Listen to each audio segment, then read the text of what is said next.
Yeah, so when we are dreaming, there's the character in the dream, and but we are all of it.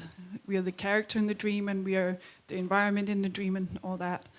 So the God mind, we are the characters in there. We are dreams in the one mind, or in God's mind. Yes. Yes. So me as a person, being that fragmented part, and being that character in the one mind's dream, I will never be able, even though I'm in, let's say I'm always in that awareness and living from that, I still will not be completely the one mind, because my physical thing makes me finite. My mind is finite, so I can never be completely like the one mind fully. That's like saying that the space in this room is not identical to the space outside this room. You're saying that the mind inside me is different from the mind outside me, the mind of consciousness. It's not, it's identical.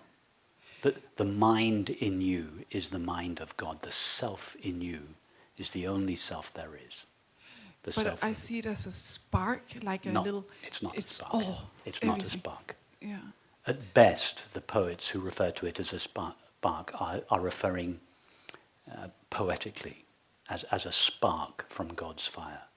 But at best, that's a poetic license. It's not a spark from God's fire. It is God's fire. So it's not a fragment that has broken off from the main fire and is just flittering on its own. It is God's consciousness. That there is only one consciousness. That is God's consciousness, or infinite consciousness is consciousness. That is shining in our minds, just as the universe, the single space of the universe, is present in this room. But it is not limited to this room. Yeah. The self in each of us is the only self there is, God's infinite self-aware being. So I'm as big as God. I know everything. I'm it's not all that potentials. You are as big as God. There is no you either to be as big as God or possibly to be smaller than God. You are God. Yes. It doesn't sound quite right to say that. So it doesn't sit comfortably. So I would not normally say that if it wasn't a response to. So the you in you, in other words, the I in each of us is the I, the only I there is, of infinite consciousness. Yeah. Okay. So, so that consciousness is like, it's everything, it's all, but it doesn't know. Like I know nothing when I'm in that awareness. I'm like thoughtless. I'm nothing. It's all kind of. That's true. That's absolutely right. Because infinite consciousness by itself cannot know something that is finite. The infinite cannot know the finite. The infinite can only know the infinite.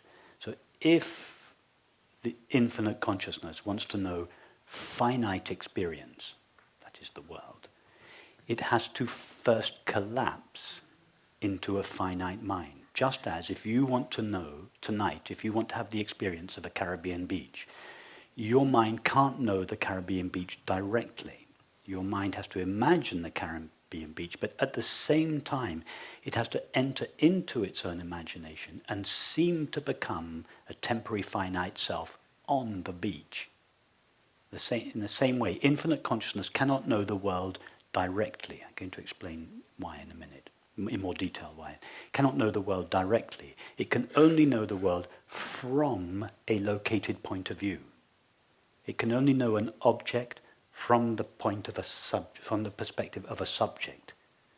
So infinite consciousness by itself cannot know the world. It has to consent to limit itself in the form of each of our minds. And it's only from the perspective of each of our minds that consciousness can know itself as the world. I want to explain in more detail now why. Take these flowers. Each of us is currently viewing these flowers from a single point of view. And as a result of that, we all see one bunch of flowers.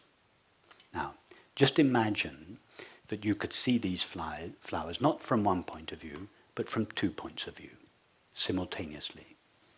So imagine that you see the flowers from where you're sitting now, but you can also see the flowers from another point of view, say behind the flowers, and now superimpose these two images on top of each other and imagine what the flowers would look like. And now imagine that you could see the flowers from 4 points of view. Superimpose each point of view on top of each other and imagine what you would be seeing. And now imagine seeing them from 8 points of view, and 16 points of view, and 32 points of view. And superimpose the 32 points of view on top of each other. What would you see?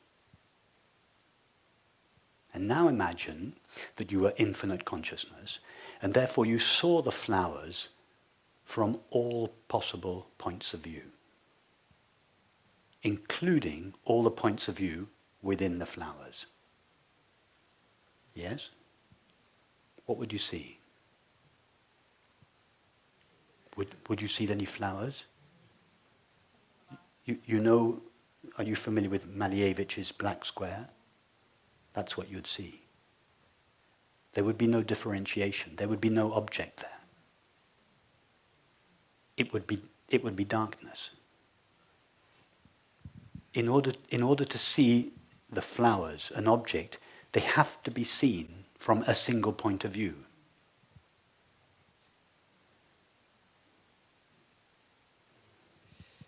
So you say it will be complete darkness if... Well, imagine not, first of all, having simultaneously 30 different viewpoints of the flowers and superimposing them. Take a slide, an old-fashioned slide. Take the flowers from 30 different points of view and put all those slides in front of each other and project them on a screen. What would you see? Yeah. Now imagine doing that. It would be a blur. If it was only 30 images, you might see a kind of unfocused, colourful blur. But now imagine doing that trillions of times, taking a snapshot from every point in space, because surely that is the way universal consciousness, if universal consciousness could view the world, it would view the world from all possible perspectives at the same time. So take a snapshot of the flowers from every point in the universe. That's how consciousness would see it. And then put all those slides together and project them. Yeah. It would just be blackness. There would be no flowers there. In order to see the flowers, consciousness has to overlook its universality. It has to localize itself as a separate subject. The subject and the object always appear together. You cannot have one side of a coin.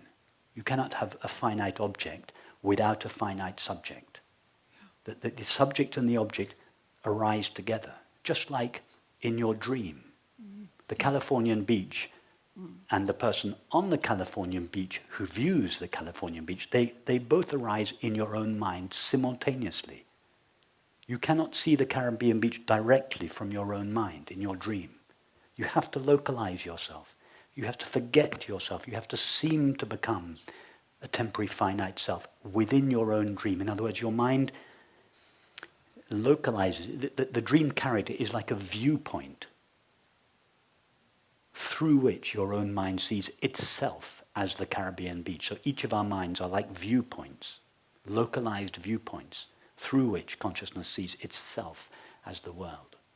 Yeah. Okay, yeah. So there's one more thing that's really, I have a Tibetan Buddhist background, and it's when you're Buddha, you know everything. You know karma, you know everybody's karma, you know all, right? And it's like, Yes, to me, the consciousness knows, you're right, consciousness knows, whatever it is that is known by consciousness. Yeah. But that doesn't mean that everything that is known appears in your finite mind at the same time. Because what is your finite mind? Your finite mind is just a single thought and perception. Yeah. Imagine you were to take all 7 billion people now, and you were to take all 7 billion thoughts, and you were put them together in a single mind. But they are already together in a single mind. They are already appearing in the mind of consciousness. It is Consciousness, imagine that there are 7 billion thoughts taking place now. It is consciousness that is knowing each of those 7 billion thoughts. Our minds are just one of those thoughts. Yeah. That's what our mind is. Just at any moment, it is just a single thought and a single perception. Yeah, but it sounds like when you become a Buddha, when you become enlightened, No, nobody then becomes you a know Buddha. all, There's no even- question. These are stories for children. These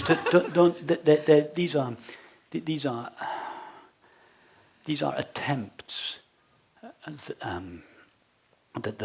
of expressing in the limited language of a finite mind something that cannot be contained within the finite mind. Nobody becomes a Buddha. A Buddha means awakened mind. Even that is a misnomer because there's no such thing as a mind that awakens. It's like talking about an illumined sun, as if illumination was something that happens to the sun one day. No, the sun never becomes illuminated. It is illumination. There is no such thing as a mind that awakens. Mind, the only mind there is already fully awake. It's never, consciousness cannot wake up more than it is already awake.